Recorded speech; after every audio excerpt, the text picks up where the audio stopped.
To alhamdulillah jama'a, jamhuriyar musulunci ta fitar da sanarwar cewa ta bakin rundunar sojojinsu wato Katimul Anbiya ya fitar da sanarwar cewa ya gargadi duk wasu 'yan yankuna da suke arewacin Lebanon da kasar kasar mamaya ta mamaye da kuma wasu garuruwa muhimmai da suke arewacin kasar mamaya inda ya tabbatar musu da cewa su yi kokari su tashi a wannan gurin za su kawo muggayen hare-hare daga yanzu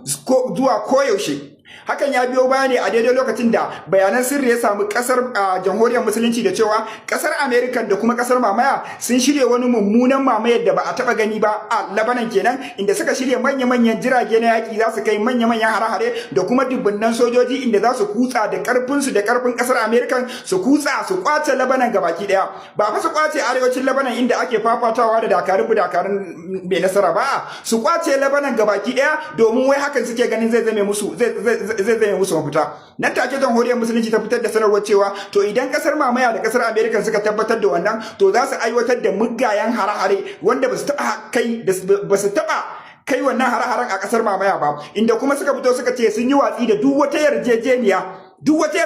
da kasar Amerika take tunanin cewa za ta yi da jamhuriyar musulunci, sun yi watsi da shi, kuma sannan za ta ci gaba da bambama kasar mamaya ne a duk wani hari da aka kai wa Lebanon da kuma duk wani hari da aka kai mata. A duk wani hari da aka kai wa Lebanon da kuma duk wani hari da aka kai mata wanda suka tabbatar da hakan. A jiya mun gaya muku cewa dama akwai wani zama da ake kokari a yi musamman akan hare-haren da dakarun mai nasara suke yi a Lebanon. Na kawo muku bidiyon inda muka tabbatar da cewa wannan nasarar da suke samu da wannan karfin da suke samu dole sai an yi wani abu. To a yau gashi sanarwar ta fito cewa American ta karo sojoji, dubunnan sojoji da kuma manya-manyan jiragen sojoji da kuma manya-manyan kayan fada na kokarin mamaye Lebanon din ma gabaki daya. Amma ba jamhuriyar musulunci ta dakatar da su, kuma ta bada sharadanta, kuma ta bada cewa idan sun isa su gwada yin amfanin da suka ce za su yi, sannan kuma za ta kai manya-manyan hare-haren, kuma za ta tayar da manya-manyan garuruwan da dama ba a tayar da su ba. Amma da yanzu muna jira mu gani kasar Amerika da jamhuriyar musulunci za su kai hare-haren nan ne ko kuma za su dakata ne. To ubangiji Allah ya dauka musulunci ya kaskantar da kafirci,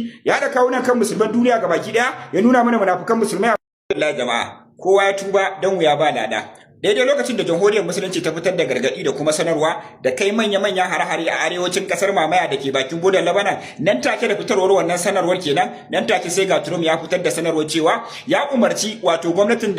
kasar mamaya ta janye wannan mamayar da tace za ta yi, kuma a dawo da sojoji gida, kuma sannan a dakatar da kai hare-haren da aka ce za a yi domin a kwace Beirut gabaki daya.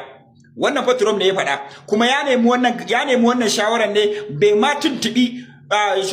tuntubi kasar mamaya ba. Saboda ya tabbatar da cewa ita jamhuriyar musulunci faɗa take da cikawa, ba fa irin su bane masu faɗa kawai amma ba za a gani a aikace ba.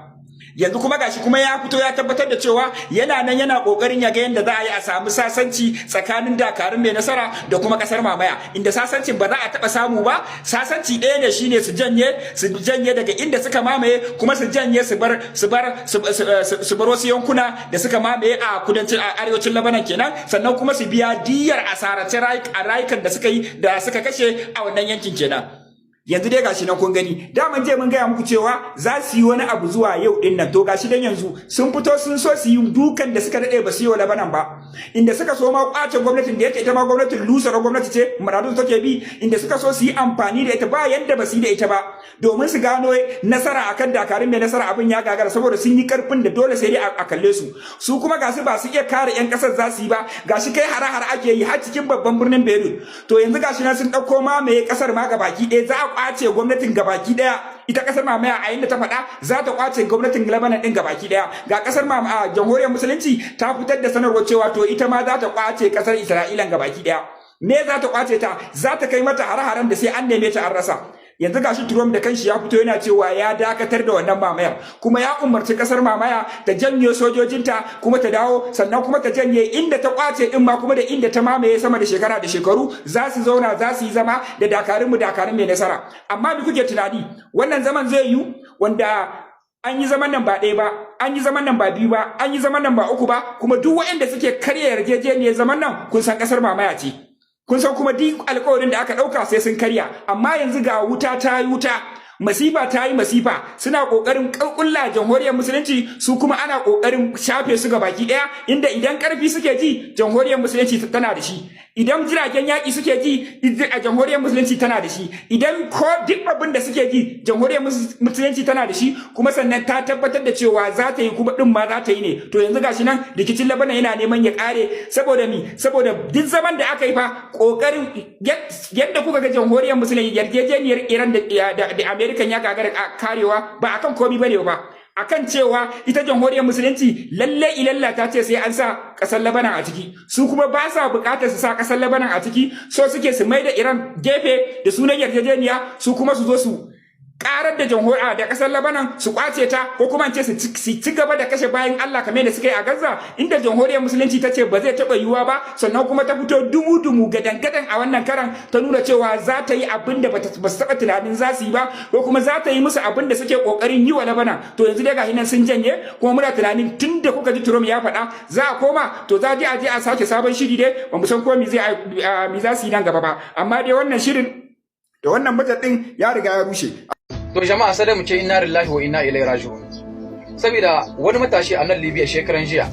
ya je yayi shaye-shayen shi, ya ɗauki yuka ya biyo ta kan titi, yana tafiya yana fashe galashin motocin Larabawa, sannan kuma yana kai ma Larabawa wasu waɗanda suke tafiya a kafa hari da yuka, kamar yadda ke ga yuka a hannun shi.